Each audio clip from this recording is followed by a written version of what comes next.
여러분 안녕하세요. 9988 건강하게 삽시다. 이살리는 치과 의사들 진행의 오혜선입니다. 여러분 양치할 때 잇몸에서 피가 나는데도 그냥 대수롭지 않게 넘기신 적 한 번쯤은 있으실 텐데요. 어쩌면 이 작은 신호가 평생 써야 할 치아를 잃게 만드는 시작일 수도 있다는 사실 다들 알고 계신가요?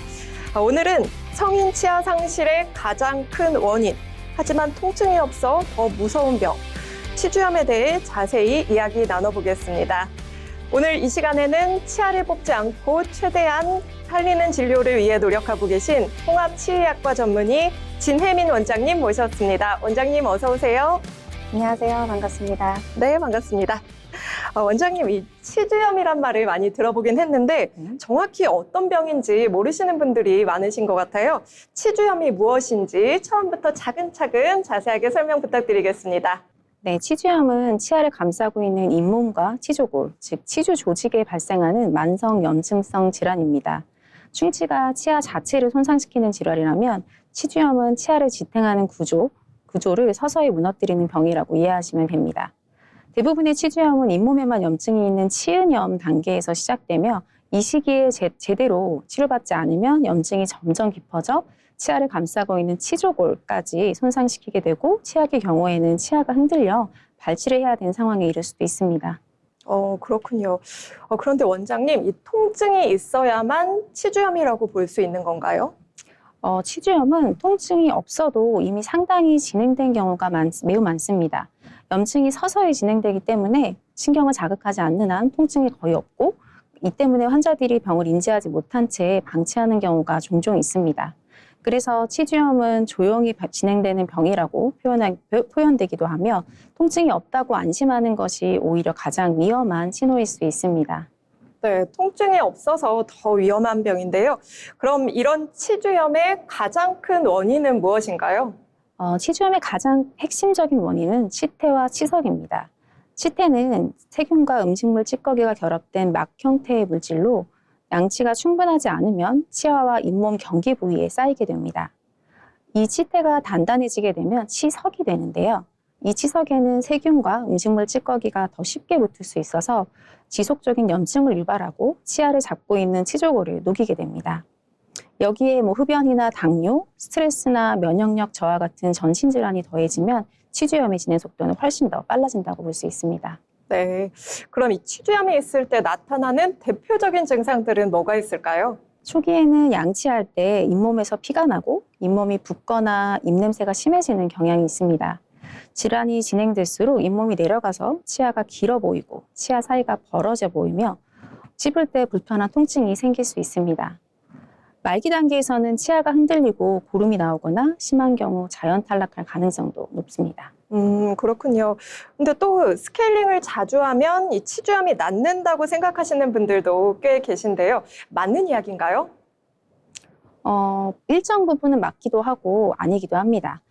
초기 단계에서는 스케일링만으로도 염증이 회복될 수 있는데요. 하지만 이미 잇몸 아래 깊숙이 치석이 형성된 경우, 저희가 흔히 말하는 치은연화 치석이라고 하는데요. 이 치은연화 치석이 이미 생긴 경우에는 스케일링만으로는 한계가 있습니다.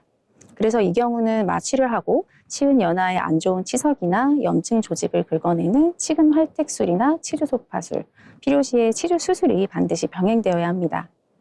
먼저 심하지 않은 초기 치주염의 경우에는 스케일링과 올바른 양치, 구강 청결을 해주시면 되지만 치주 질환으로 진행된 경우에는 반드시 적절한 치과 치료가 필요합니다.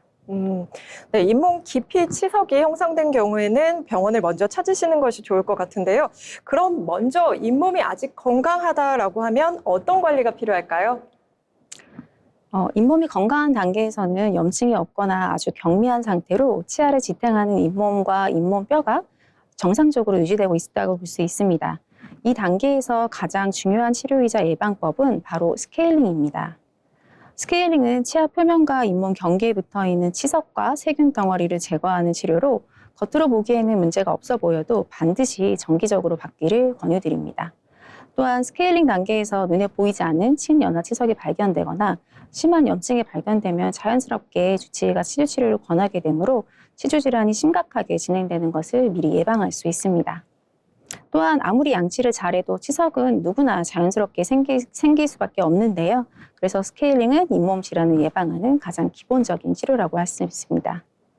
그리고 스케일링과 더불어 평소에 적절한 양치법으로 관리하는 것도 매우 중요합니다. 치실로 치아와 치아 사이에 있는 음식물을 제거해주고 또 두 줄모 칫솔로 치아와 잇몸 경계부를 닦아주는 생활 습관을 들이는 것이 좋습니다. 네, 주기적으로 스케일링을 받아주시고 또 생활 습관을 바르게 올바른 양치법을 지켜서 하시는 것이 좋을 것 같습니다. 자, 그렇다면 이 치주염이 시작된 단계에서는 치료 방법이 다 달라질 것 같은데요. 단계별로 한번 살펴볼까요? 먼저 1단계 치주 질환의 경우 잇몸이 붓고 붉어지며 피가 날 수 있습니다. 이 경우 많이들 아시는 스케일링만으로도 치료가 가능합니다. 이때 치료를 받는 것이 가장 저렴하고 가성비 좋게 치료를 받으실 수 있고 뼈가 녹기 전이기 때문에 염증은 바로 회복될 수 있습니다. 스케일링 받을 때 아프다고 미루거나 안 하시는 경우도 많은데요. 일반 스케일링은 뾰족한 꼬챙이 같은 걸로 초음파 진동을 이용해서 긁어내는 것이라 좀 시리고 불편할 수도 있는데 요즘에는 미세한 4~1리터 파우더나 압축 공기로 아프지 않게 치석을 제거하는 방법도 많이 쓰고 있으니까요. 관련 장비를 도입한 치과를 알아보시는 것도 좋은 방법입니다. 이보다 더 진행된 2단계 치은염 단계에서는 염증이 잇몸에만 있는 상황입니다. 피가 쉽게 나고 붓기도 하지만 통증은 없는 경우도 많고요. 그런데 더 진행되어 세균 구덩이가 깊어지면 잇몸이 내려가기도 합니다. 치아가 길어진 느낌이다라면 이 단계일 수 있는데요. 이때는 스케일링만으로는 안 되고 치아 뿌리를 긁어내는 치근 활택술을 진행해야 합니다. 뼈가 약간 녹은 상태이기 때문에 완전한 회복은 되지 않습니다. 그리고 여기서 좀 더 진행이 되면 3단계 초기 치주염인데요. 이 경우 잇몸뼈가 녹아 치아가 흔들리게 되고 입냄새도 더욱 심해집니다. 잇몸과 치아 사이에 깊은 치주낭이 존재하는 치석이나 염증 조직, 세균 덩어리를 제거하는 치주 소파술이 반드시 필요합니다. 마지막으로 진행이 더 돼서 잇몸뼈가 많이 녹아 치아가 심하게 흔들리고 씹을 때마다 통증이 있고 잇몸에서 고름이나 피가 나올 수 있는데요. 바로 4단계 말기 치주염입니다. 이 경우에는 최후의 수단으로 치주 수술을 받게 됩니다. 잇몸을 열어 뼈를 긁고 감증 감염 부위를 제거해 주는데요. 이 경우는 발치를 하거나 미니시 브릿지나 임플란트까지 진행해야 되는 경우도 있습니다. 네, 이렇게 단계별로 알아봤는데요. 좀 더 이해하기 쉽게 영상으로 준비해봤습니다. 함께 보시죠. 네, 건강한 잇몸이고요. 그렇지만 필연적으로 치석이 생길 수밖에 없기 때문에 이런 치석은 너무 오래 지속되기 전에 또 뼈를 녹이기 전에 반드시 스케일링으로 제거를 해줘야 합니다. 그때 스케일링 하지 못했다고 하면 그 염증이 점점점 아래로 내려가게 되는데요. 깊은 치주낭을 형성하게 되고 여기서 더 진행을 하게 되면 뼈를 녹이게 되고 그리고 치아가 흔들리거나 깊은 치주낭에서 냄새가 날 수 있습니다. 여기서 더 진행을 되면 어쩔 수 없이 저희가 치아를 잡고 있는 치조골이 없기 때문에 치아가 멀쩡해도 발치를 해야 되는 그런 상황이 발생할 수 있습니다. 네, 영상으로 함께 만나봤습니다. 네, 그럼 치주염으로 내원하신 분 가운데 치주질환 실제 치료 사례를 계속해서 알아보겠습니다. 사진으로 함께 만나볼 텐데요. 원장님 소개해 주시죠. 이 사례는 30대 여성 환자분의 1단계 치주염 사례입니다. 이 사진에서 보시는 것처럼 겉으로 보기에는 거의 정상 치아처럼 보이지만 그래서 본인도 큰 문제는 없을 거라고 생각하셨던 경우였습니다. 다만 양치질을 할 때마다 잇몸에서 피가 나는 증상이 반복되어서 내원하셨고 자세히 살펴보니 치아 사이와 뒷면을 중심으로 눈이 잘 띄지 않는 치석이 쌓여 있었습니다. 먼저 스케일링을 통해 치아 표면과 잇몸 경계에 붙어있던 치석을 제거하고 이후 치아 표면을 부드럽게 정리해 플라그가 다시 잘 붙지 않도록 치료를 진행했습니다.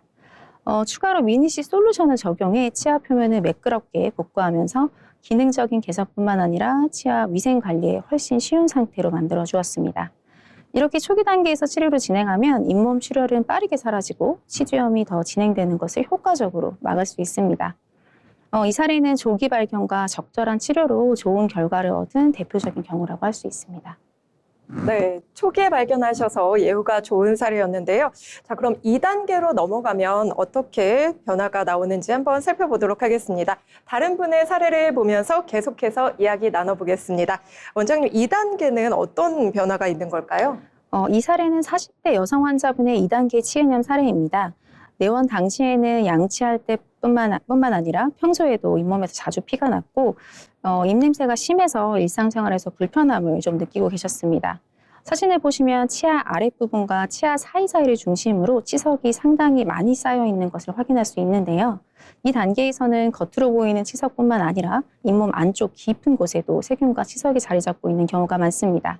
그래서 이 환자분께는 치근환태술을 시행해 치아 뿌리 표면에 붙어있던 치석과 염증 조직을 안쪽까지 깨끗하게 제거했습니다.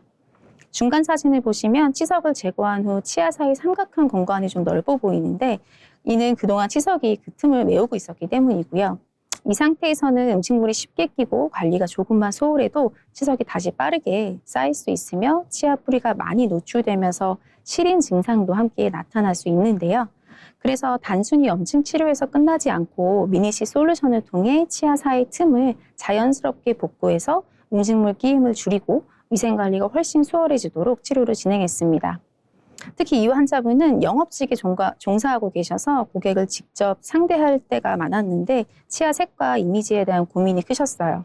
그래서 기능적인 회복과 함께 착색된 부분을 개선하고 전체적으로 조금 더 밝은 톤으로 색상을 조절해서 심미적인 만족도까지 함께 높인 사례입니다. 이처럼 2단계 치은염은 치료 후 관리와 복구 치료를 어떻게 병행하느냐에 따라서 예후와 만족도가 크게 달라질 수 있겠습니다. 네, 지금 보신 사례는 예후가 좋은 사례입니다. 환자의 증상, 치료 시기, 치료 이후의 관리에 따라서 예후는 달라질 수 있다는 점 참고해 주시기 바랍니다.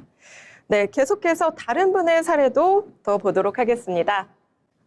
이 사례는 60대 남성 환자분의 3단계 초기 치주염 사례입니다. 환자분 본인도 평소에 치아 상태가 많이 심각하다는 느낌은 있었지만 치과 치료에 대한 두려움 때문에 내원을 미루시면서 질환이 상당히 진행된 상태로 병원을 찾으신 경우였는데요. 처음 사진을 보시면 잇몸 전반에 염증이 많고 치아 표면에도 치석과 착색이 심하게 쌓여 있는 것을 확인할 수 있습니다. 충치까지 동반되어 있었고 이 정도로 진행된 상태에서는 아무리 열심히 양치를 해도 관리만으로는 더 이상 해결이 어려운 단계인데요. 또한 치아가 전반적으로 많이 마모되어 있기 때문에 시린 증상이 심했고 치아 길이가 짧아 보이면서 전체적으로 좀 노안처럼 보이는 인상도 있었습니다.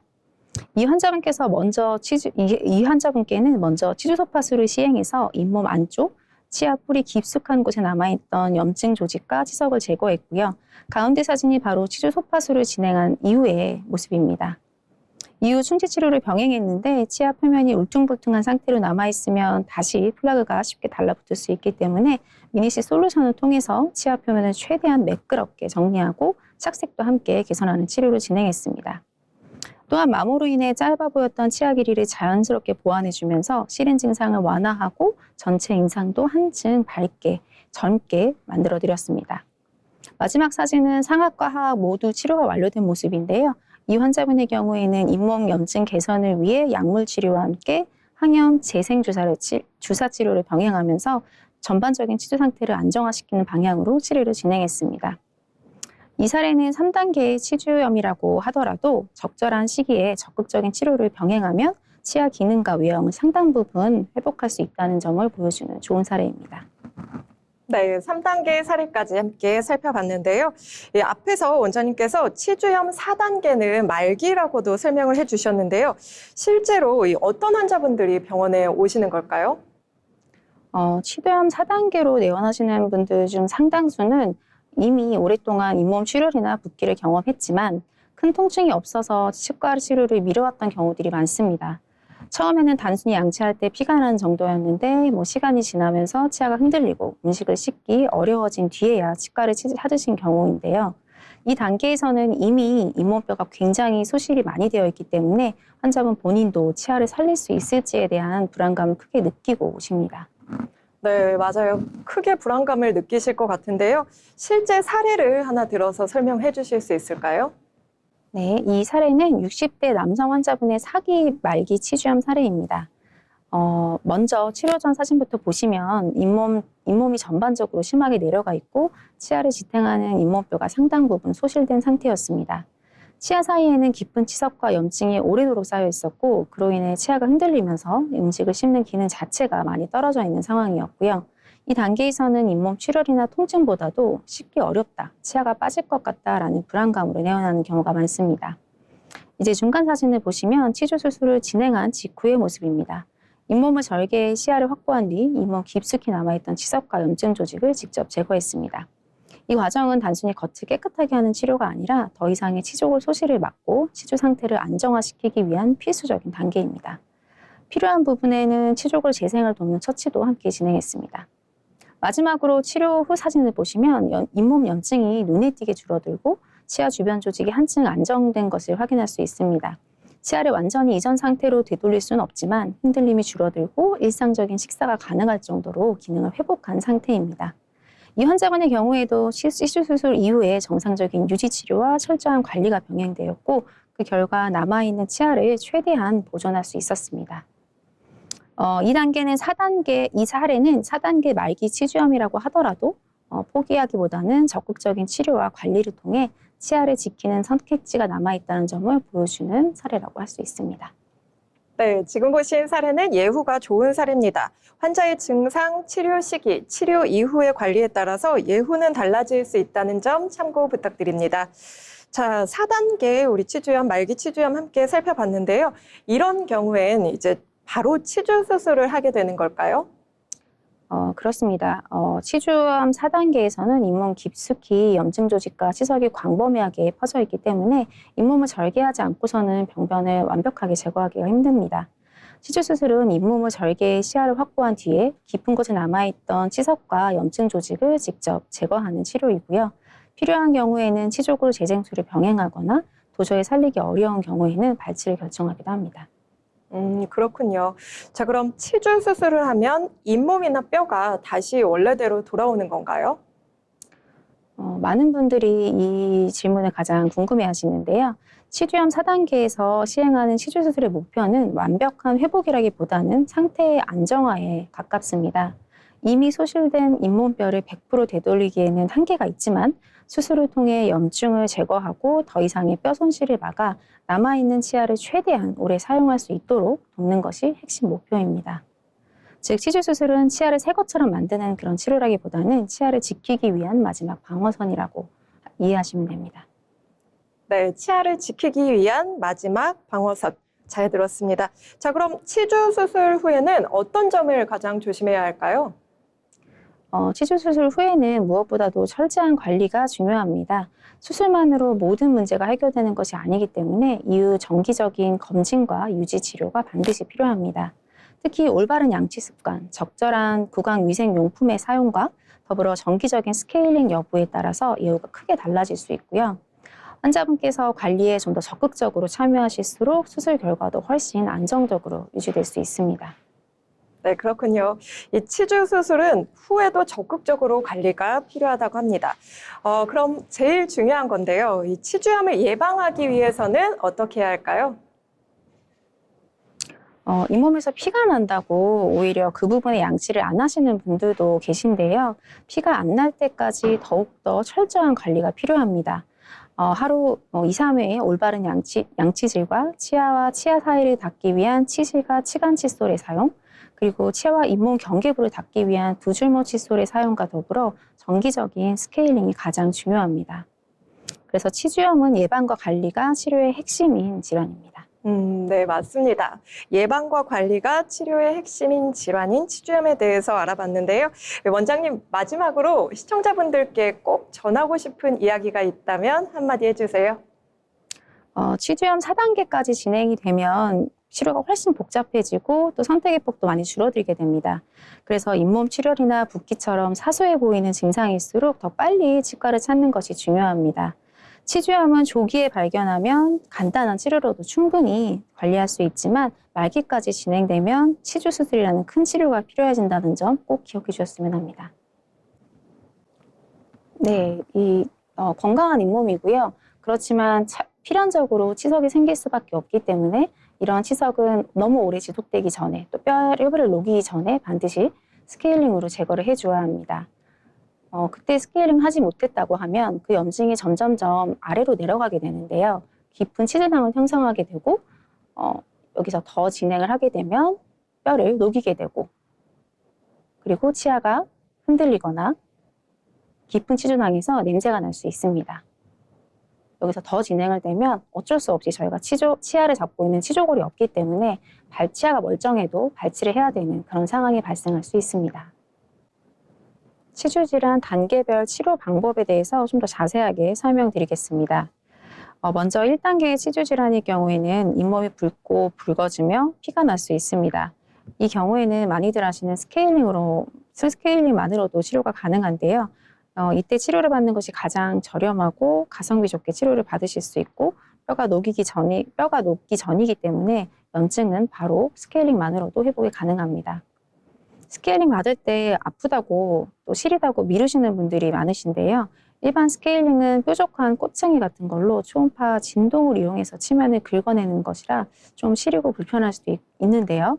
요즘은 미세한 자일리톨 파우더나 압축 공기로 아프지 않게 치석을 제거하는 방법도 많이 쓰고 있으니까요. 관련 장비를 도입한 치과를 알아보고 가시는 것도 좋은 방법입니다.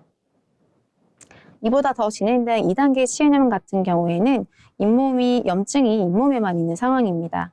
피가 쉽게 나고 붓기도 하지만 통증은 없는 경우도 많습니다. 그런데 더 진행되어서 세균 구덩이가 깊어지면 잇몸이 내려가기도 하는데요. 치아가 길어진 느낌이다라고 하면 이 단계일 수 있습니다. 이때에는 스케일링만으로는 안 되고 치아 뿌리를 긁어내는 치근 할텍술을 진행합니다.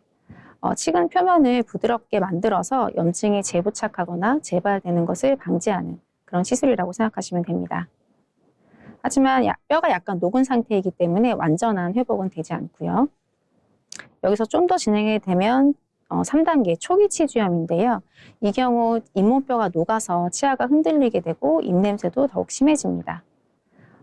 잇몸과 치아 사이의 깊은 치주낭에 존재하는 치석이나 염증 조직, 세균 덩어리를 제거하는 치주속파술이 반드시 필요합니다. 여기서 더 진행이 되면 말기, 4단계 말기 치주염 상태라고 볼 수 있는데요. 잇몸뼈가 많이 녹아서 보시다시피 치아 뿌리와 뿌리 사이에 뼈까지 녹게 되면 치아가 정말 심하게 흔들리고 씹을 때마다 통증이 있을 수 있습니다. 잇몸에서 고름이나 피가 나올 수도 있고요. 이 경우에는 최후의 수단으로 치주 수술을 하게 됩니다. 잇몸을 열고 뼈를 긁어서 감염 부위를 제거해 주는데요. 또 안 좋은 경우에는 발치를 하고 미니시 브릿지나 임플란트까지 진행하는 경우도 많습니다. 치주질환 단계별 치료 방법에 대해 다시 한번 알아봤습니다. 건강 장수를 위한 첫 번째 조건이 치아 건강입니다.